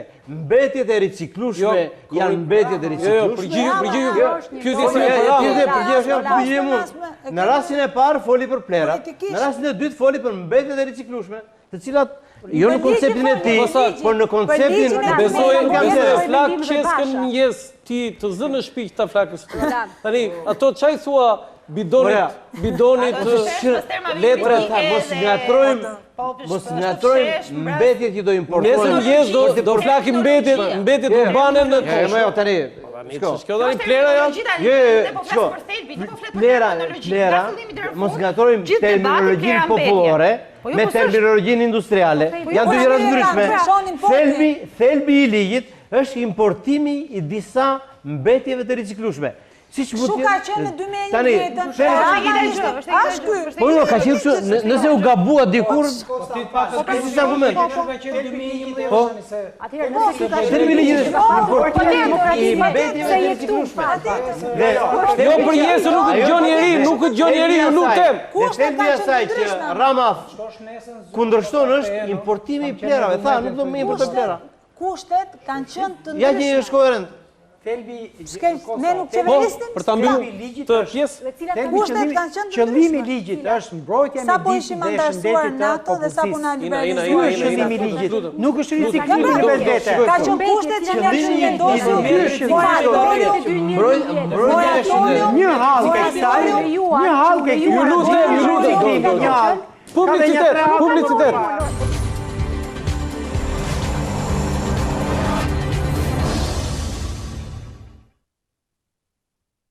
Kemi ardhur në pjesën e fundit të emisionit, ju kërkoj të 6 të ftuarve që në mënyrë të barabartë të plotësohet koha për këto 15 deri në 20 minuta të fundit që kemi. Ju lutem dhe të flisni një nga një sepse kur flasin mbi dy veta e lart nuk e dëgjon njëri fare. Kështu që të lutem, të paktën këto 20 minuta të jenë të pastruara në ana e fonisë. Për ju, pyetja e madhe tani është çfarë pritet të ndodhë nëse ky ligj do zbatohet dhe nëse ky ligj nuk do zbatohet dhe marrim atë që thot Partia Demokratike që ne do ta kthejmë. Sepse ne themi mbetje, po mbetje me të drejtë edhe intelektualist thot që dakord në të gjitha mbetjet më problemi janë ato spitalore që hidhen për lumejnë, hidhen për burime, hidhen për depozita ujë që mund të konsumojë dhe popullata dhe ky është problem akoma më i rënd. Çfarë pritet ndodh, zoti?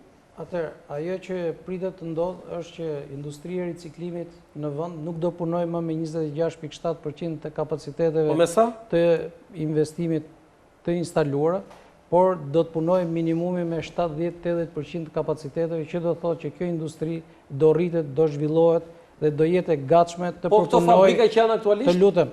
To që janë aktualisht do të hapen tjera, do rriten investimet, do adaptohen teknologjit më të reja bashkëkohore dhe të lutem mos më ndërpre, por më le të shpreh qëndrimin që them. Mos u anko se të ardhur deri një llok më madhe, prandaj të lutem se ngele ke 2 orë vetëm ankohesh.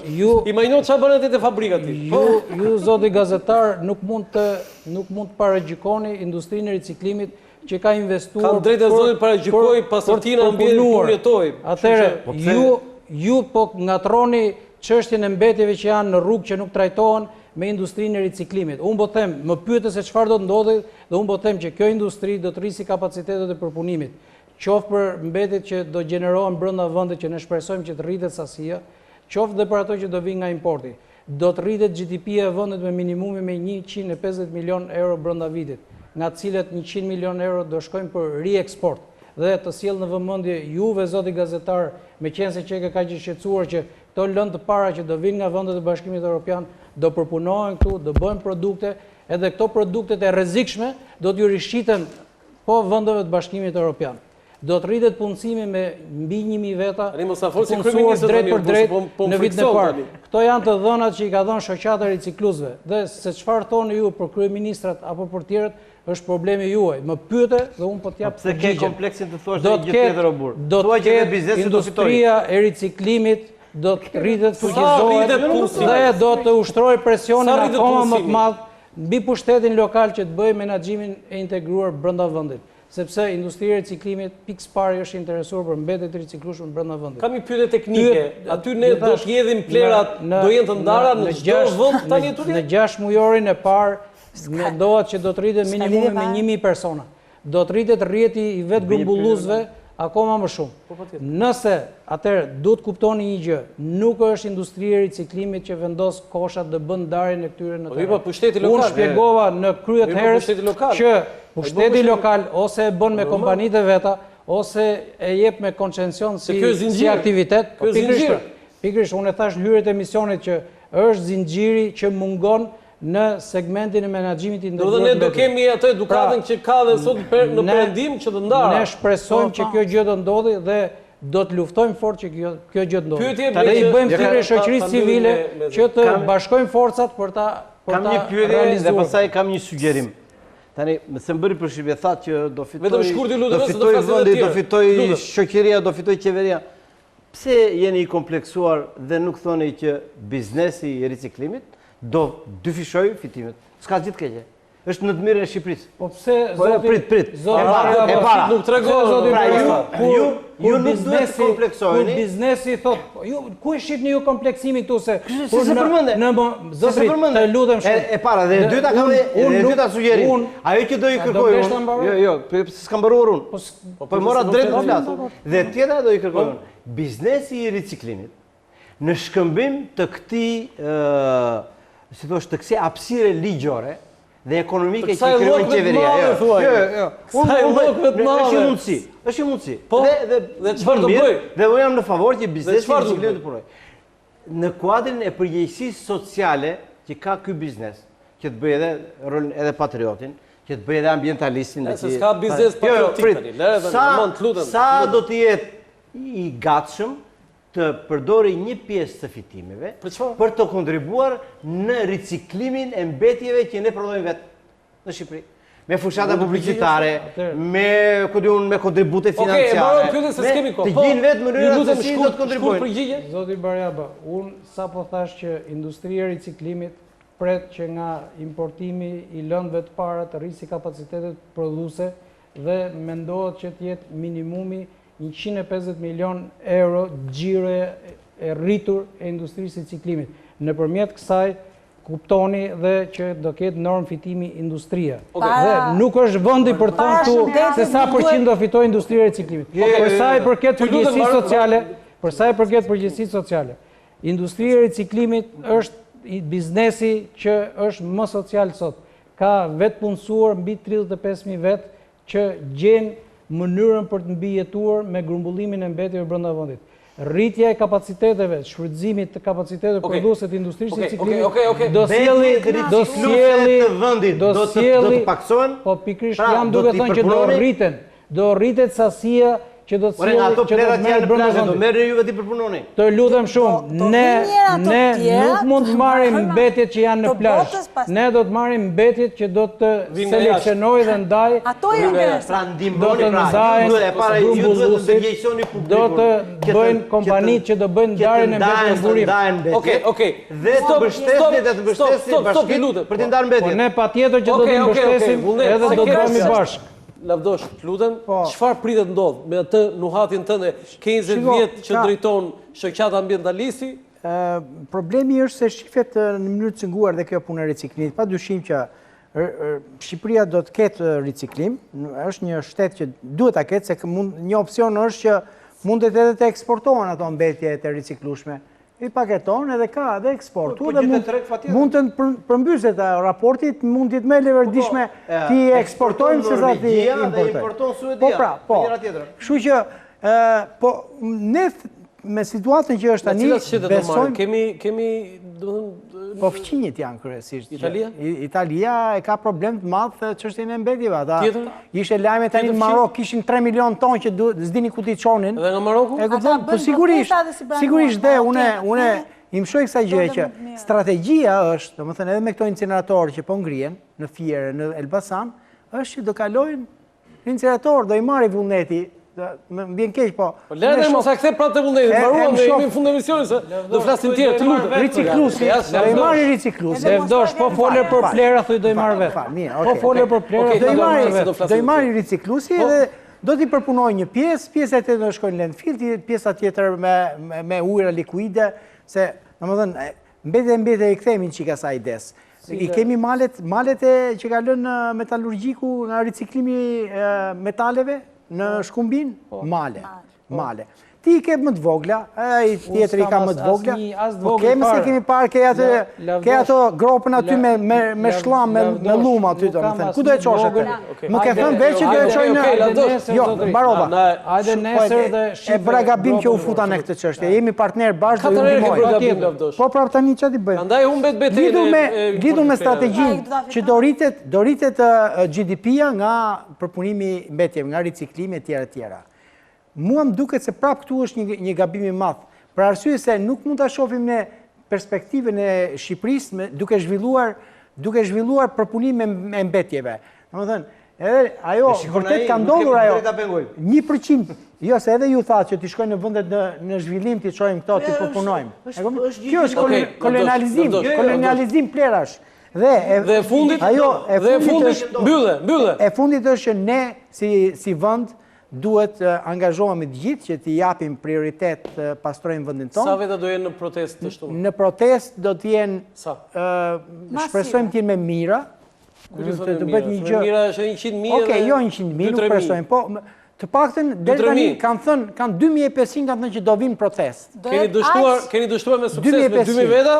2500 ka thënë që do vinë, por do dëgjojnë njerëzit e këto ditë dhe në orën 11 të shtunën, ajo protestë nuk bëhet. Në orën 11 të shtunën ke parë Kurinia do të shikoni vetë, jeni të ftuar si media.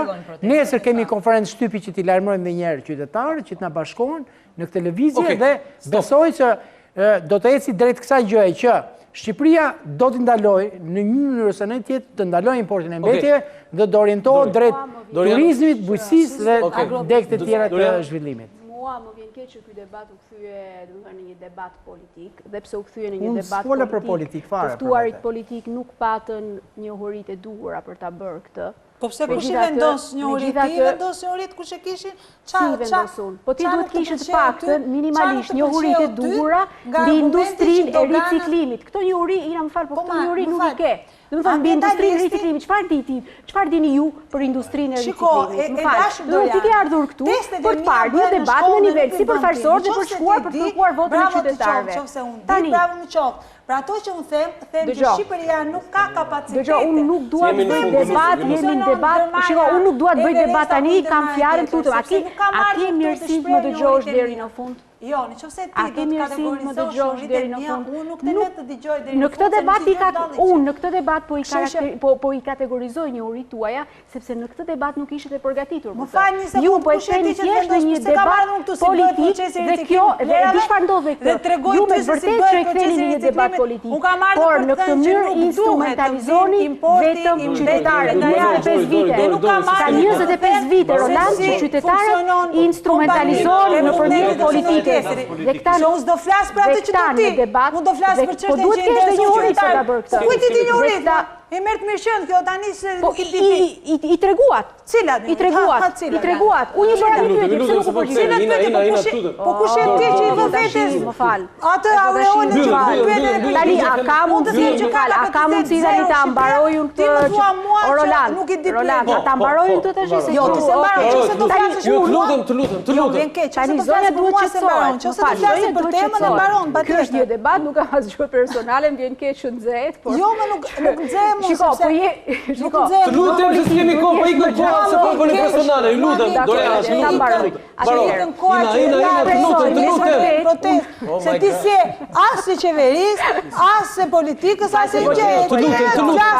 25 vite jeta, vepra, mua nuk më intereson 25 vite, bëjmë historikun e Shqipërisë. Unë them nuk bën ligji, ti do më tregosh historinë e Shqipërisë. Të lutem, Zoj, të lutem. Okej. Tani, u shpresoj me të vërtetë që të ketë një pjesëmarrje aktive të gjithë komponentëve. Por, ju lutem, mos e bllokoni procesin integrues të vendit, mos e bllokoni Shqipërinë. Po që keni këta slogan, aktualisht. Mos bllokoni Shqipërinë. Po shtile ka integrimi me importin e mbetjeve. Okej, Doriana, të lutem, stop, mbaroj koha. Po si ka, si e gjë. Po është kushti Bashkimit Evropian. Të lutem. Si është kushti importo plera? Ku i nxorë kushti? Diti 5 kushtet? Të importosh plera? Është kushti Bashkimit Evropian.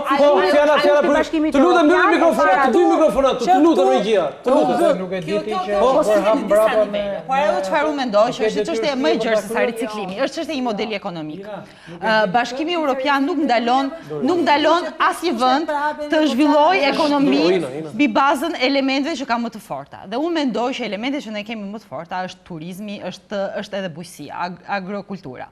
Dhe ne duhet ta zhvillojmë ekonominë e Shqipërisë mbi këto elemente, sepse të gjithë janë koshient që është e lehtë të flasësh për industrirat të mëdha, është e lehtë të flasësh për mirat punësuar, por me sinqeritet, unë do doja që qeveria në vend të plerave të sillë investitor në Shqipëri. Dhe në vend atyre që punësojnë në landfillde dhe në industrinë e riciklimit dhe të shkrirjes së plasmasit, të kishte të rinjë dhe të reja, të cilët angazhoheshin në zhvillimin e bujqësisë, blegtorisë në vend, në zhvillim e turizmit. Kjo për mua është modeli më i adekuat që Shqipërisi duhet në këtë fazë të integrimit.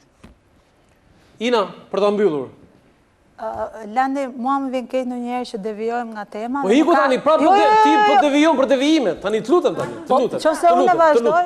Po të lutem pra mbyllë, fol për atë fjalë. Thelbi është ligji për importin e mbetjeve të riciklueshme, i cili është një ligj që është kundër vullnetit të qytetarëve. Qytetarët në këtë vend kanë të drejtën e tyre legjitime të dëgjohen dhe të merren parasysh kërkesat dhe nevojat e tyre. Shëndeti nuk mund të blihet me asnjë lloj paraje.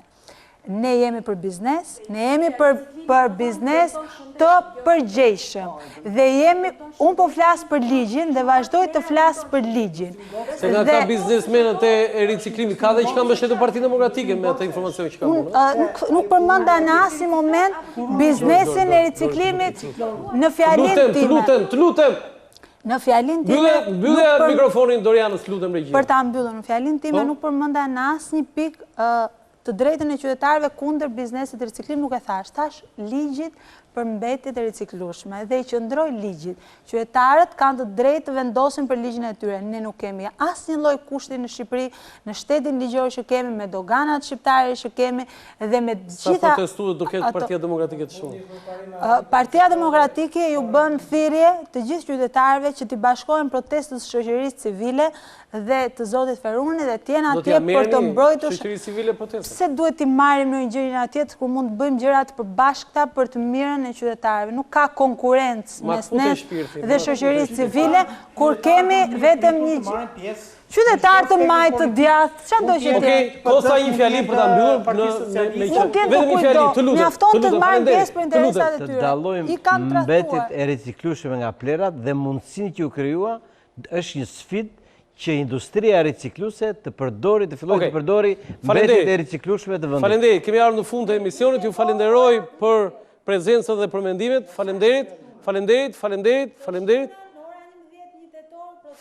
Faleminderit. Të nderuar teleshikues, ky është emisioni për sot. Nesër 13:00 ritransmetim nga ora në Qafoku. Na dhe mirë.